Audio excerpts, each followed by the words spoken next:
Buenas noches, esto es Zona Franca, yo soy Daniel Pacheco. Hace poco más de 100 años se tomó esta foto en Bogotá.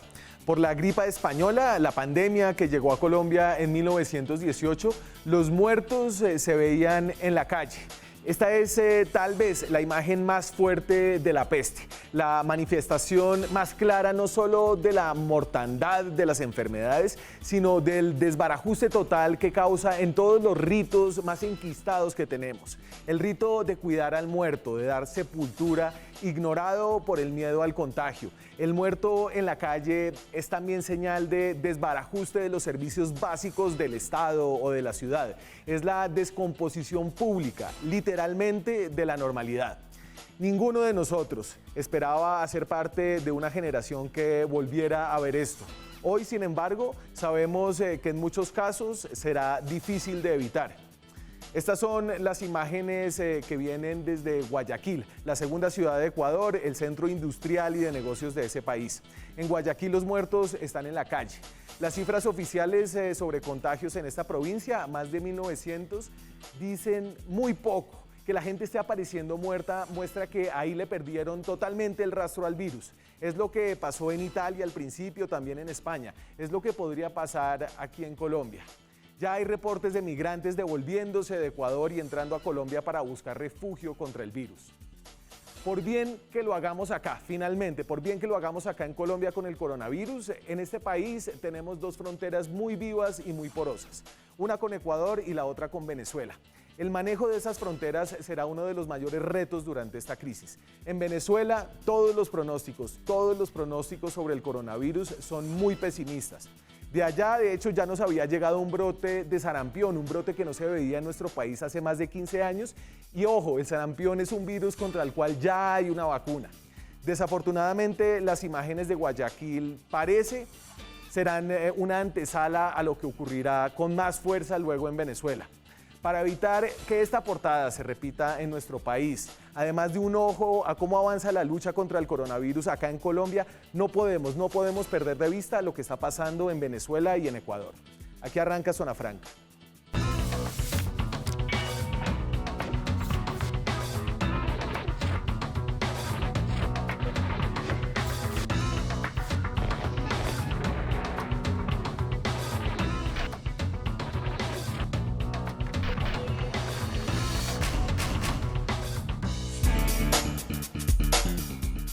Son las 9:06 de la noche. Hoy nos proponíamos hacer un recorrido por la región, sobre todo ver la situación que están viviendo nuestros dos vecinos en medio de la crisis del coronavirus. Ese plan sigue en pie, vamos a estar en Caracas, vamos a estar en Guayaquil con invitados, pero antes de eso quiero hablar de lo que está pasando esta noche, después de que el presidente de Estados Unidos, al lado del estamento de seguridad nacional de ese país, incluyendo al secretario de Defensa, anunció lo que es considerado por la AP uno de los movimientos militares más grandes de Estados Unidos hacia América Latina desde 1989, cuando fue derrocado Manuel Noriega en Panamá. Este movimiento incluye buques, este movimiento que ordenó Trump encubierto o explicado como un movimiento militar contra el narcotráfico, incluye buques, aviones de vigilancia y dice la Associated Press que podría haber también fuerzas especiales encubiertas en terreno. Les voy a poner lo que dijo el presidente Trump esta tarde. En cooperación con los 22 socios nacionales, el Comando Sur de Estados Unidos aumentará la vigilancia, la interrupción y la incautación de los envíos de drogas y proporcionará apoyo adicional para los esfuerzos de erradicación que se está llevando a cabo a ritmo récord. Estamos desplegando destructores adicionales de la Armada, barcos de combate, aviones y helicópteros de la Guardia Costera y aviones de vigilancia de la Fuerza Aérea, duplicando nuestras capacidades en la región. Y para hablar de esto tenemos varios invitados, ya los tengo a ambos. Sí, los tengo a ambos. Me acompaña vía Skype, creo que los dos desde Bogotá, Sandra Borda. Sandra Borda es profesora de Ciencia Política en la Universidad de los Andes, teleprofesora por estos días. Sandra, buenas noches.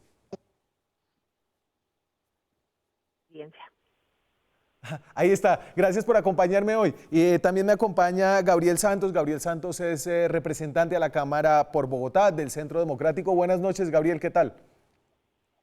Daniel, buenas noches para usted, en estos momentos también de telecongresistas, si así lo permiten las mesas directivas, y un cordial saludo para Sandra también. Todavía no telecongresistas, ahora todavía Congreso en cuarentena, algunos le dicen la patria boba, unos están muy contentos de quedarse entre la casa. Sandra, yo a veces me despierto últimamente pensando que el mundo se va a acabar, al día siguiente pienso que no se va a acabar, que estamos exagerando. Hoy no sé cómo sentirme porque al mismo tiempo que estamos lidiando con la pandemia más peligrosa en un siglo, tenemos el movimiento militar más grande de nuestra generación, al menos los que en el 89 no teníamos más de 7 años. ¿Qué está pasando y qué va a pasar? Pues Daniel, yo lo que creo es que ciertamente es una decisión que ha tomado el gobierno de Estados Unidos que siento que se ha dado en 3 pasos distintos. El primer paso tiene lugar la semana pasada cuando el gobierno de Estados Unidos decide acusar abiertamente a Nicolás Maduro por delitos relacionados con narcotráfico. El segundo paso ¿Me está tiene hablando lugar ahorita? ayer cuando Estados Unidos y el secretario de Estado lanza una propuesta para que se inicie un proceso de transición democrática en un gobierno conjunto y haya una suerte de inicio de proceso de negociación entre las dos facciones para producir, digamos, o para facilitar las elecciones próximas en Venezuela. Y luego hoy, entonces, hay este movimiento militar que creo que lo que está intentando es un efecto disuasivo clarísimo, que es cerrarle todos los posibles caminos a Nicolás Maduro para que se niegue a aceptar ese plan de transición que presentó Estados Unidos ayer y que produciría una transición de carácter institucional. Creo que de lo que se trata no es ni muchísimo menos, porque además no creo que eso sea rentable en este momento políticamente ni de otra forma para Estados Unidos, de iniciar una invasión ni de intervenir directamente en territorio venezolano, pero de lo que sí se trata es de torcerle un poco el brazo al gobierno Maduro y hacerle ver que las consecuencias de no acceder a la propuesta que se formuló ayer, que creo yo es una propuesta, digamos, generosa y que por parte de Estados Unidos y que transforma abiertamente la posición original del Sí. gobierno Trump frente al gobierno Maduro, es, digamos, el último chance que va a tener de que esto salga bien, sin necesidad de que salga extraditado y sin necesidad de que todas las sanciones continúen en lugar. La promesa que ellos hacen en ese documento de ayer es una promesa, insisto, muy generosa, que inclusive le permite a Nicolás Maduro participar en las elecciones que eventualmente tengan lugar después del gobierno de transición. Entonces, lo que le están poniendo sobre la mesa no es cualquier cosa, es digamos, una transformación importante de la posición de Estados Unidos, y ahora se están asegurando, pues, por las malas, de que no pierda la oportunidad. Y justamente esa promesa de la que hablaba Sandra, Gabriel, muestra esa dualidad que hay en Estados Unidos, que puede al mismo tiempo declarar a una persona un narcotraficante y ponerle una recompensa de 15 millones de dólares y proponerlo como posible candidato presidencial. Una dualidad en la diplomacia que aparentemente nosotros no hemos podido aprender y pasamos de ser los peores enemigos de Maduro un día y hablar de un cerco diplomático y de ilegitimidad, luego a decir que toca hablar con él para solucionar la crisis con el coronavirus y ahora no tengo ni idea qué. Y esa es la pregunta. Ahora, ¿cómo deberíamos estar hablando con Maduro? Pues primero me gustaría decir, estoy en grandes líneas de acuerdo con los postulados de Sandra. Yo creo que esto era algo que se veía venir en ese mismo documento del plan de transición. Se establece que la presión en caso de no llegar a un acuerdo pronto en relación con esta transición va a aumentar y va a aumentar de manera escalada y va a aumentar de manera consistente. Es decir, esto es consistente de alguna forma con ese brazo, la teoría de la zanahoria y el garrote. Este es el garrote, la propuesta, como lo decía Sandra, inmensamente generosa, pues es la zanahoria. Pero yo no creo que exista tampoco esa dualidad también como tan clara como lo están viendo, porque es para mover de alguna forma un contingente militar de la forma en la que lo está haciendo, pues de todas formas está reconociendo que en el país pues lo que prima es una dictadura a la cual en este momento están viendo débil más por el tema del coronavirus, es un tema de los ingresos derivados de las importaciones y exportaciones de petróleo que ahora están caídas y bien lo decía Sandra, están aprovechando para torcer el brazo a lo que nos consideran un dictador y poder sacarlo del camino. No creo que esto genere esa dicotomía tampoco de estar transando como con una persona que consideran ilegítima, pero sí en el entendido de que es una de las personas que tiene que salir del poder para permitir una transición.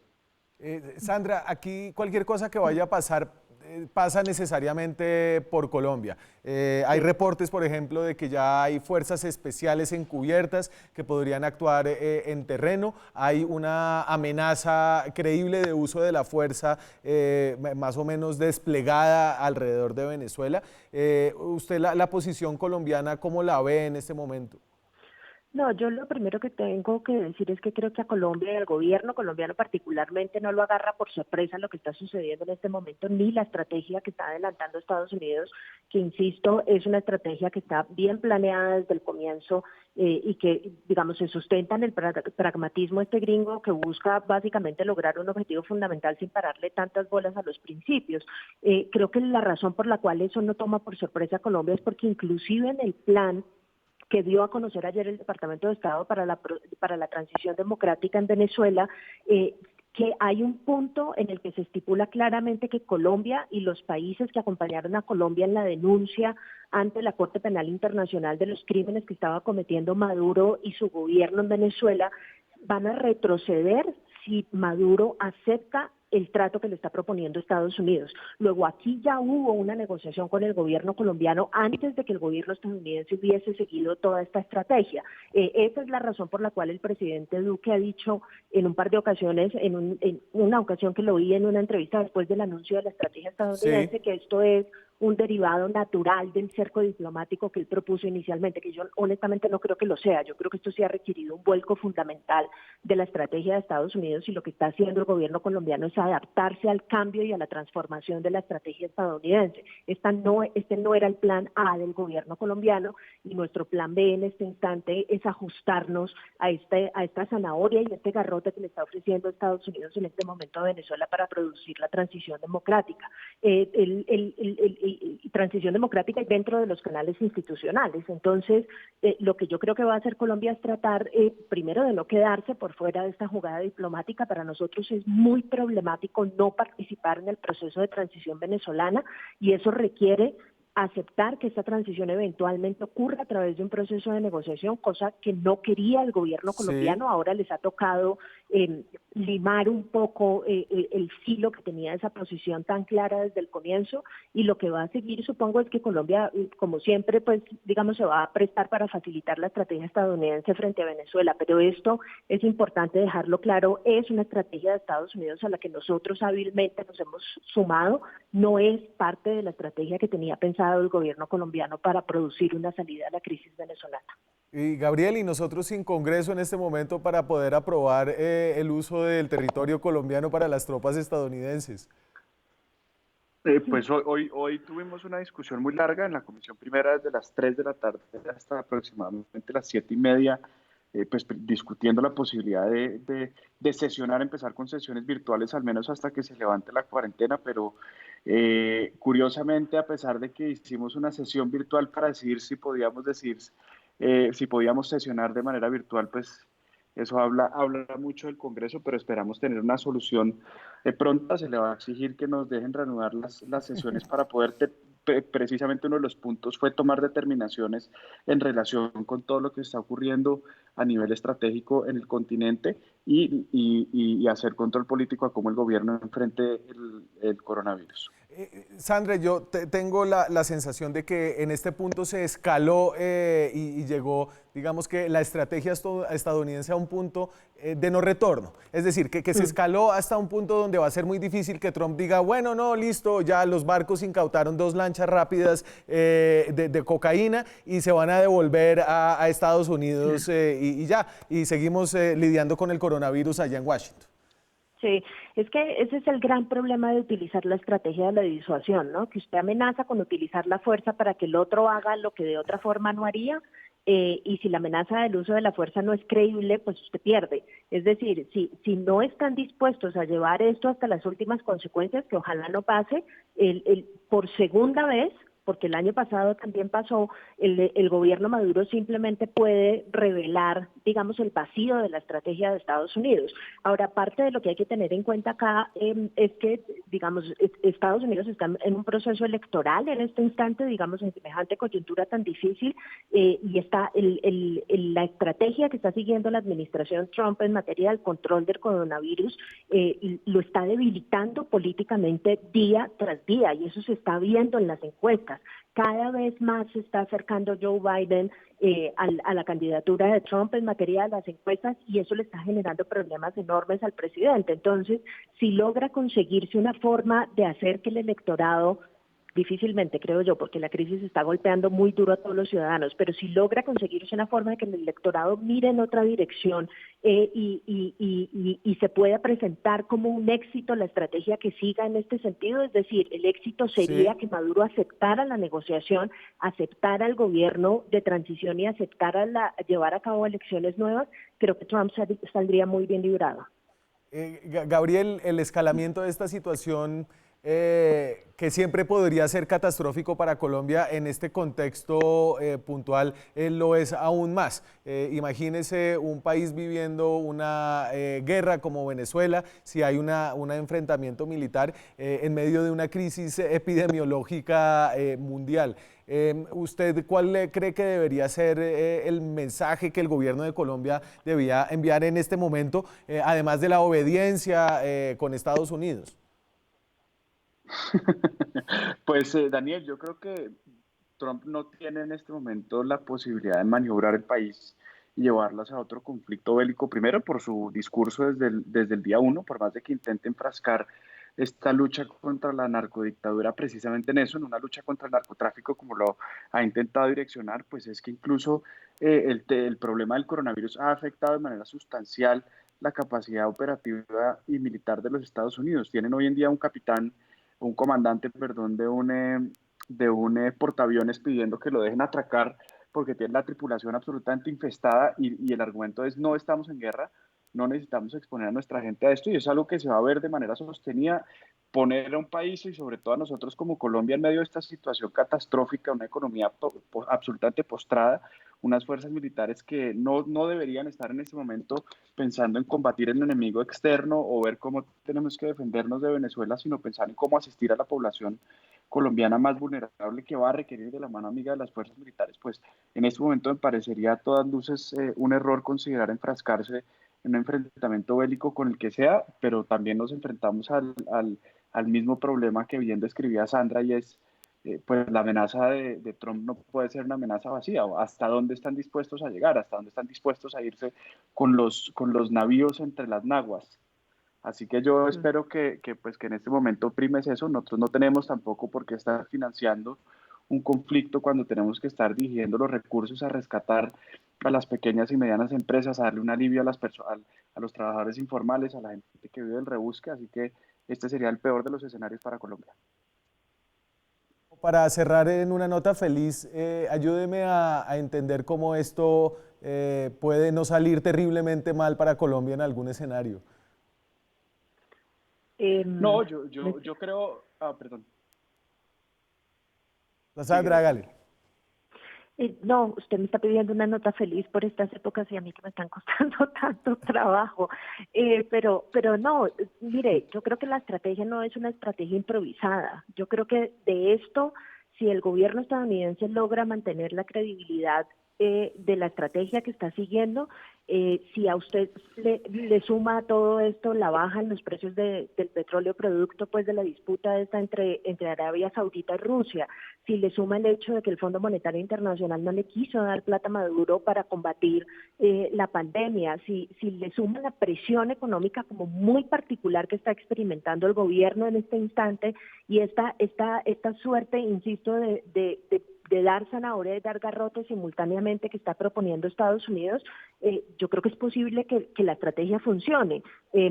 Digamos, estamos viendo el final de no Nicolás en Maduro. este instante, no podría pasar en otro momento. No va a estar más débil de lo que está en este instante, es el punto. ¿Sí? Empieza a dibujarse finalmente este titular, el final del régimen, al menos de Nicolás Maduro. No sabemos en qué posición queda el chavismo. Muchas gracias por acompañarme esta noche a los dos. Pudimos hablar de algo distinto al coronavirus. Casi que no. Qué gusto verlo por acá. Ojalá podamos estar pronto por allá. Sí, yo sé, ya todos extrañamos el contacto humano. Muchas gracias, Sandra. Muchas gracias, representante Gabriel Santos, por acompañarnos esta noche. Yo me voy a una pausa de comerciales. Volvemos ahora sí en modo coronavirus con lo que está pasando en Venezuela. Podrían ser dos conflictos que se cruzan y Colombia podría llevar la peor parte de eso. Ya volvemos. Seguimos en Zona Franca, son las 9:27 de la noche, estamos en directo desde Bogotá. Hoy en este programa vamos a hablar, además de lo que está pasando políticamente, militarmente entre Venezuela y Estados Unidos, también en lo que está pasando epidemiológicamente en Estados Unidos con el coronavirus. Nosotros compartimos una frontera con Venezuela de más de 2.000 kilómetros. Dame el mapa contagio. Entonces hicimos un ejercicio para tratar de darles una idea de cómo va el virus en nuestros países vecinos. Obviamente estos datos son solo tan buenos como los sistemas de medición en cada país. Venezuela reporta apenas 144 casos de coronavirus y en los departamentos fronterizos, en Táchira, Apure y Amazonas, tiene 1 en el Táchira, 2 en Apure, 0 en Amazonas. El caso en Ecuador es distinto. Sabemos en el Ecuador que hay un gran subregistro porque la gente ya se está muriendo en la provincia de Guayas, en Guayaquil sobre todo. Hay en todo el país 2.240 casos confirmados y en las provincias colindantes con Colombia hay 27 en una, 6 en otra y en Esmeraldas hay 10 casos. Esmeraldas es lo que da con Tumaco. Ahorita más adelante vamos a hablar de la situación ecuatoriana. Ahorita quiero conectar al doctor Jaime Lorenzo, que está en Caracas, en Venezuela. El doctor Lorenzo es director de Médicos Unidos de Venezuela, una ONG que habla sobre temas de salud, temas hospitalarios y está mirando desde la sociedad civil lo que está pasando en ese país. Buenas noches, Jaime, ¿qué tal? ¿Cómo está? Buenas noches, amigo. ¿Cómo estás tú, tu equipo y todo el pueblo colombiano? Yo aquí solo en el set, Jaime, porque en Colombia en los programas de televisión ya no podemos traer invitados, entonces nos conectamos vía Skype. Estoy con Anderson, mi camarógrafo de esta noche. ¿Cómo está la cuarentena allá en Venezuela? ¿Cómo están esas medidas?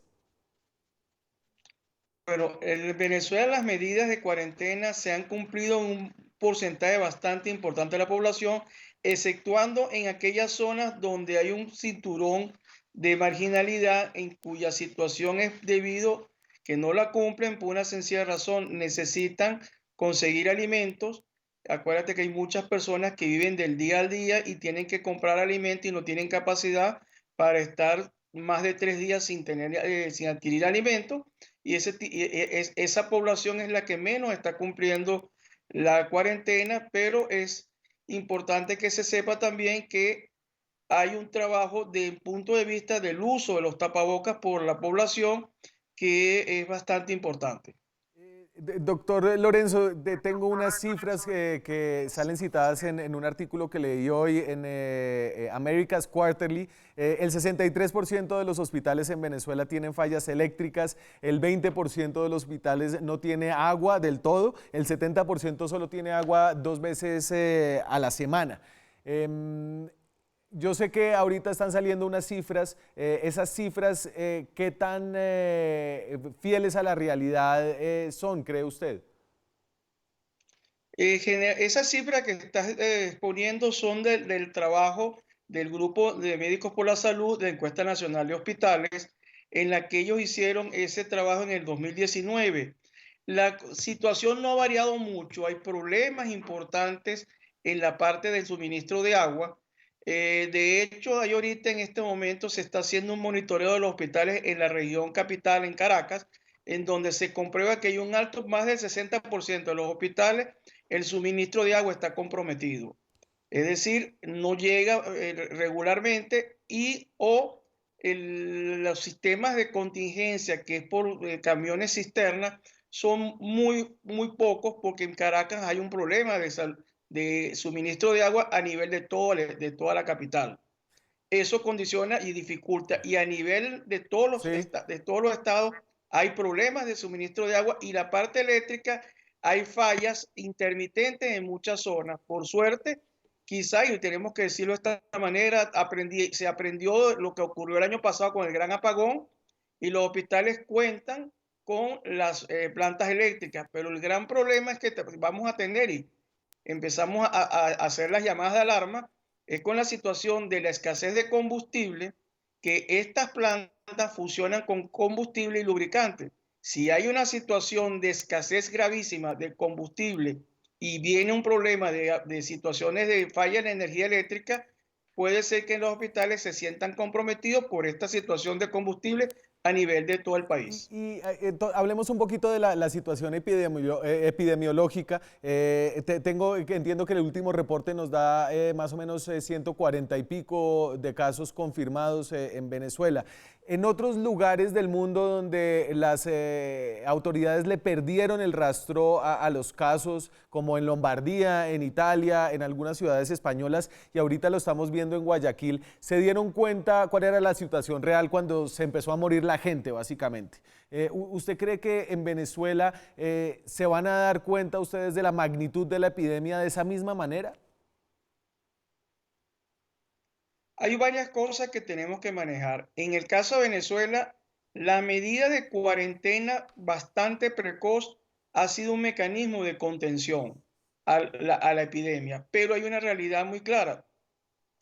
Hay una situación de que el país, el sistema de salud venezolano, por más que muchas organizaciones, incluyéndonos a nosotros, le advertimos al Estado que debíamos preparar al equipo de salud, prepararnos porque la epidemia iba a llegar, y de hecho llegó a todos los países de Latinoamérica.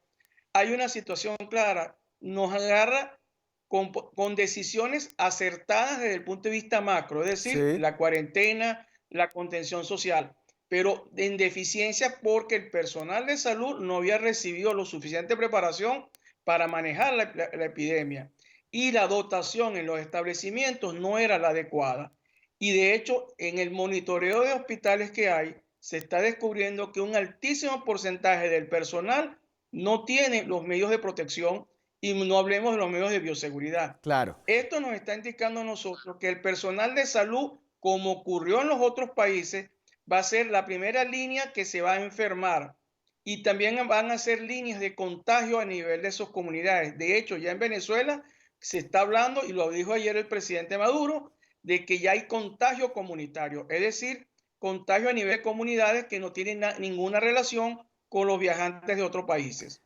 Esa situación nos está diciendo a nosotros que vamos y debemos tener, y todos los modelos estadísticos lo están diciendo, un aumento muy importante de pacientes sintomáticos de la enfermedad. Sí. Vamos a tener un número importante de pacientes que van a meritar apoyo respiratorio, y en Venezuela, al igual que todos los países del mundo, generalmente la demanda de pacientes que ameriten el apoyo ventilatorio por ventiladores va a ser superada enormemente. Y eso es algo que lamentablemente esta enfermedad produce.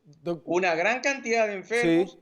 muchos se recuperan, pero hay un grupo que supera las capacidades de oferta de los países en función de camas de terapia y ventiladores, y por eso estamos viendo todo lo que están tratando de hacer Doctor en muchos Lorenzo. países, hablemos de Italia, de Sí. España, tratando de hacer en la posible habilitar centros de terapia intensiva a como de lugar. Quería preguntarle por la libertad que hay para hablar y para compartir información acerca de la epidemia. Supe del caso de un periodista, el periodista Rojas, Darvinson Rojas, que fue apresado por las fuerzas de seguridad por estar divulgando y cuestionando de alguna manera las cifras oficiales. ¿Usted cree que hay un monitoreo de la sociedad civil adecuado a lo que está pasando? tenemos que tener claro, en Venezuela desde hace ya varios años hay un bloqueo de la información oficial en el sector salud. Eso lo hemos venido denunciando, se ha dicho en todos los foros que puedan existir y se mantiene un silencio y es imposible que un país pueda hacer planes de salud y al no tener lo que se conoce como la Contraloría Social. Si haces las cosas bien, la Contraloría Social te va a apoyar. Si tienes errores, la Contraloría puede ayudarte a que tú superes los errores que estás cometiendo. Sí. En Venezuela tenemos un silencio total en función de la información. Nosotros nos hemos dedicado a preparar a las comunidades y a los equipos de salud en función de qué hacer con la enfermedad.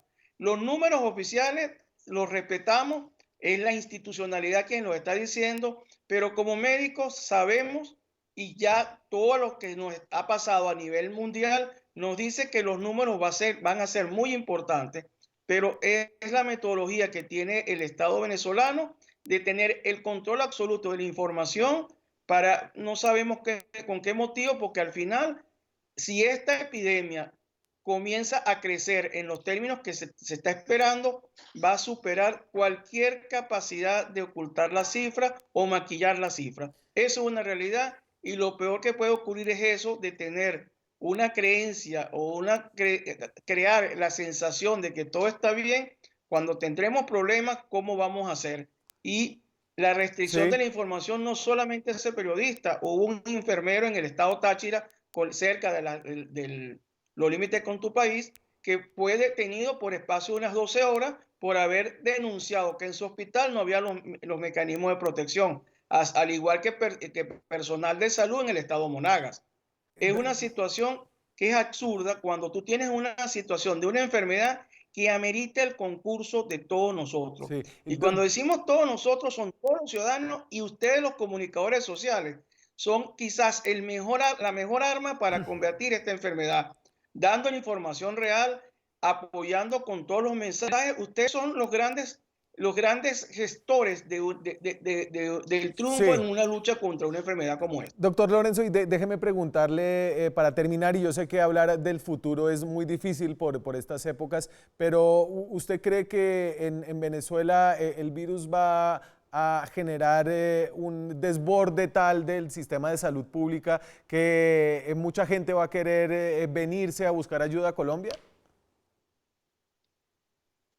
Hay una realidad que no se puede seguir tapando. Venezuela desde hace 4 años ha venido con un deterioro franco del sistema de salud.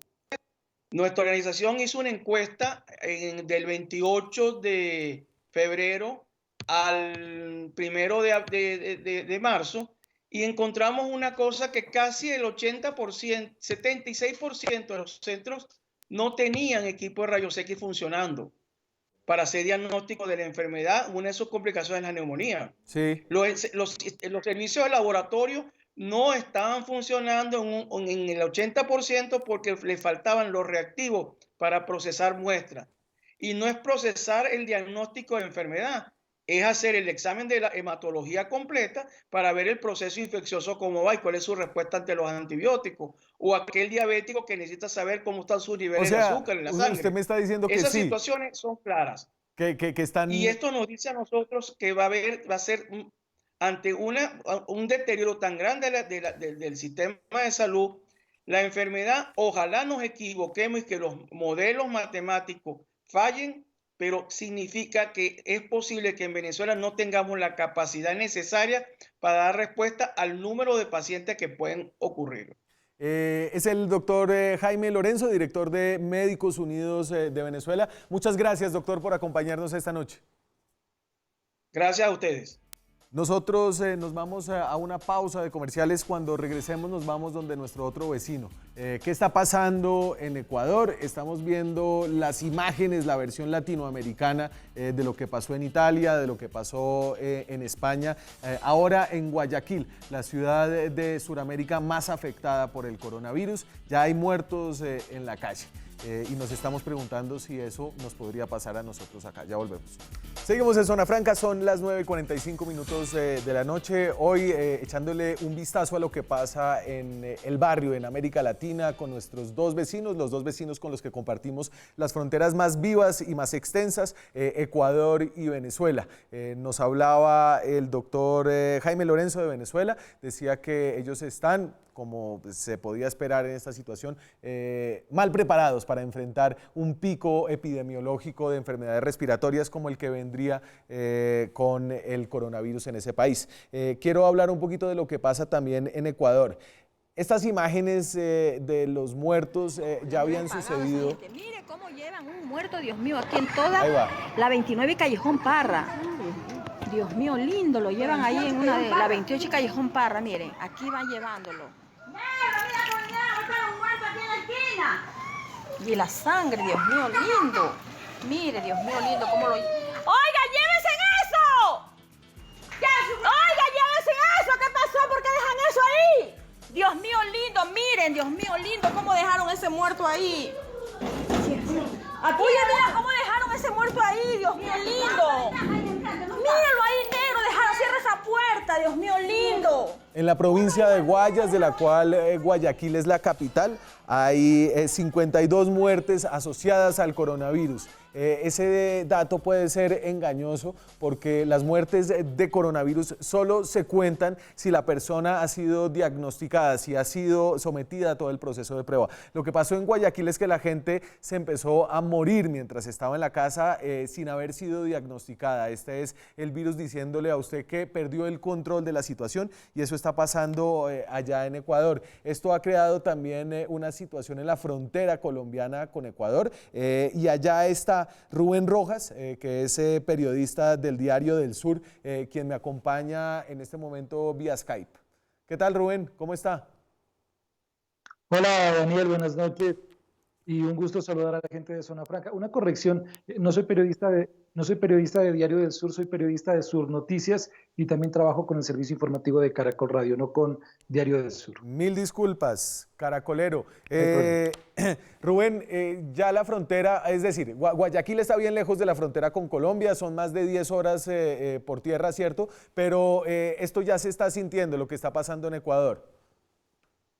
Sí, señor, efectivamente, y arranquemos con un dato que da el Instituto Nacional de Salud. De los más de 1.060 casos que están reportados por ahora en Colombia por el Ministerio de Salud, hay que decir que 25 de estos casos son importados del Ecuador. 25 son importados del Ecuador y lo que ha logrado establecerse es que mucha gente, esta zona de frontera es bastante estrecha, la de Nariño con el Ecuador, y mucha gente tiene parientes en el Ecuador, tienen amigos en el Ecuador, es una frontera muy estrecha y mucha gente del Ecuador está huyendo de alguna manera a buscar albergue en las ciudades colombianas fronterizas. Eso es lo que está ocurriendo y a pesar de que hubo una orden de cierre de frontera por parte del gobierno nacional, esta orden no se está cumpliendo o se está cumpliendo a medias. Hay cerca de 38 pasos informales entre Ecuador y Colombia que no tienen control de las autoridades y aunque se ha fortalecido el tema de presencia del ejército, de presencia de la policía, esto no ha sido suficiente. Recientemente estuvo el general Hoyos, comandante de la tercera división, aquí en Ipiales con el propósito de fortalecer justamente esa presencia de seguridad en esta zona de frontera, pero no es posible. Hasta hoy, hasta hace Venga, algunos Rubén. minutos... Y entonces usted me estaba hablando de una frontera que es una frontera viva, muchos parientes, pero hay, y usted ha conocido de algún fenómeno migratorio que tenga que ver con, por ejemplo, migrantes venezolanos que bajaron hasta Guayas y ahora por la situación del virus allá se estén devolviendo hacia el norte buscando una nueva oportunidad, un refugio del virus en Colombia? Todos los días, Daniel. Todos los días. Estos 34 pasos fronterizos entre Ecuador y Colombia es utilizado en mayor medida por migrantes venezolanos que están en plan retorno. Cuando uno habla con ellos, los contacta, ellos dicen, vengo de Guayaquil, la situación está muy complicada en Guayaquil, quiero retornar a mi país y hacen el paso por esta zona de frontera.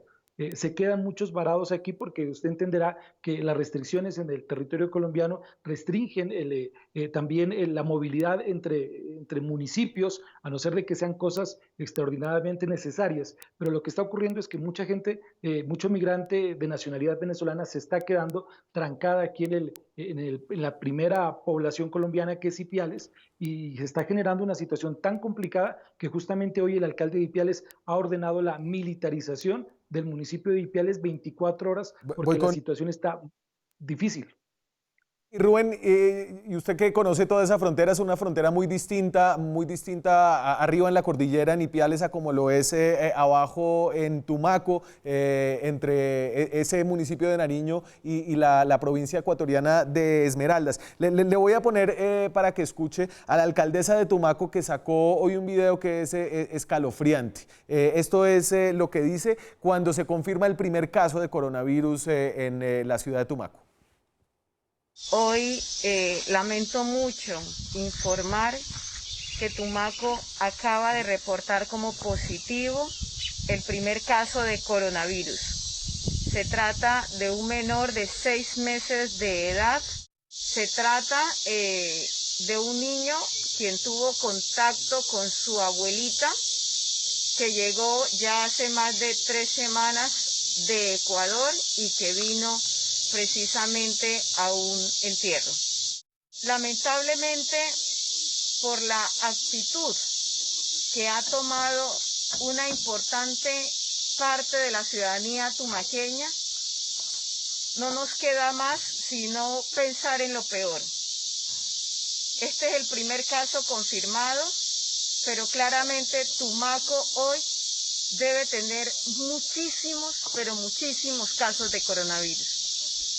Lamentablemente, ya nos toca acudir, pensando en lo peor, a tomar otro tipo de medidas. Hoy estoy acá porque vamos de forma inmediata a levantar la construcción de 300 bóvedas, más las que fueron donadas en su momento por la Cruz Roja, para intentar completar como mínimo 500 bóvedas, en donde seguramente nos enterraremos muchos a causa del COVID-19. Y es muy propio de la situación de Tumaco que la alcaldesa, las medidas que está tomando es prepararse para los muertos antes de prepararse para evitar que haya muertos. Pero esa es una frontera también muy complicada, Rubén, donde además se está moviendo todavía los operativos de erradicación de cultivos ilícitos. Sí, señor, mire que lo que dice Emilcia Angulo, que es la alcaldesa de Tumaco, está muy cercana a la realidad. De los 6 casos que tiene el departamento de Nariño, Tumaco hace parte del departamento de Nariño, de los 6 casos que tenemos confirmados en el departamento de Nariño, 4 son traídos del Ecuador, son importados del Ecuador. Y lo que dice la alcaldesa es totalmente real. Mucha gente de Tumaco tiene relación con la frontera ecuatoriana de la provincia de Esmeraldas, donde también están disparadas las cifras de coronavirus. Así que, y la relación fronteriza es igual que la que tienen aquí en la sierra, es muy cercana y las familias están al lado y lado de la frontera. Esa división que existe por el río sí, no se contempla ni por comunidades indígenas, ni por comunidades negras, ni por comunidades campesinas que están albergando a sus parientes ecuatorianos en las casas del departamento de Nariño, en el territorio colombiano, sin medidas de salubridad, sin ningún tipo de revisión sanitaria, sin control migratorio, sin ningún tipo de control. Eso está ocurriendo. Rubén Rojas es periodista, está en Ipiales, en la frontera con Ecuador. Muchas gracias, Rubén, por habernos acompañado esta noche. Gracias, Daniel, gracias, muy amable. Yo me voy a comerciales. Cuando regresemos vamos a ver si podemos hacer contacto con Guayaquil. Ya volvemos. Seguimos en Zona Franca, son las 9:58 de la noche. Hablábamos con el periodista Rubén Rojas, que está en la frontera con Colombia y Ecuador, ahí en Ipiales. Hablaba de un movimiento fronterizo de migrantes, de personas que ya están subiendo de Ecuador, muchos venezolanos queriendo volver a Venezuela, viniendo de las provincias donde hay una alta tasa de infección de coronavirus. A propósito de lo que podría pasar en Tumaco y después de ver ese video aterrador de la alcaldesa Angulo parada enfrente a las bóvedas diciendo básicamente aquí lo que vamos a hacer es a enterrar gente, quiero que vean este pedazo de video, esta historia que hicimos hace más de 2 años aquí en Zona Franca acerca de cómo viven las personas en los barrios más vulnerables de la ciudad de Tumaco, una ciudad con más de 100.000 habitantes. Esta es una historia de hace 2 años, pero véanla bajo el lente actual del coronavirus.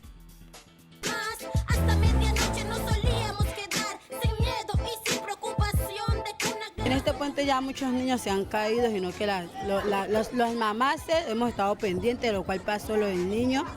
Hemos estado pendientes pues para que no vuelva a pasar lo que ocurrió con el niño. Mi niño apenas tenía 1 año y 8 meses. ¿Y cómo se llamaba él? John Steven. ¿Y qué pasa cuando la gente es anciana y necesita salir de sus casas?